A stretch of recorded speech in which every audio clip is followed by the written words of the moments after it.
Welcome to Not Milk Never Milk. Subscribe if you're lactose intolerant. You start by acting fast. Shut down your Mac and connect the SSD directly with a verified cable or adapter. Once connected, power up and open system information to see if the drive appears under SATA, NVMe, USB, or Thunderbolt.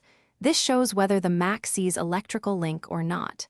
If it's invisible, swap the cable and port, then test the SSD in another machine. Doing this separates hardware link problems from software or firmware issues, so you know the correct next step. Once you confirm physical connection, boot into recovery using Command+R or Internet Recovery if needed. Use Disk Utility First Aid on the SSD.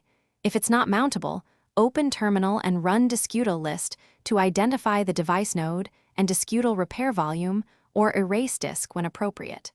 Make sure you understand erase disk will wipe data. For Macs with T2 or Apple Silicon, check Startup Security Utility or External Boot Settings and allow external drives temporarily, because firmware locks frequently block new drives. To finish, reformat the SSD to apps or Mac OS extended with a GUID partition map if you intend to use it with Mac OS. Then attempt mounting and reinstalling Mac OS if needed. If the drive flickers or isn't steady, reset NVRAM and SMC or run Apple Diagnostics to catch hardware faults. If you still can't see the SSD, try a different USB enclosure and check the SSD vendor for firmware updates. If data is critical and the drive remains undetected, stop and consult a professional.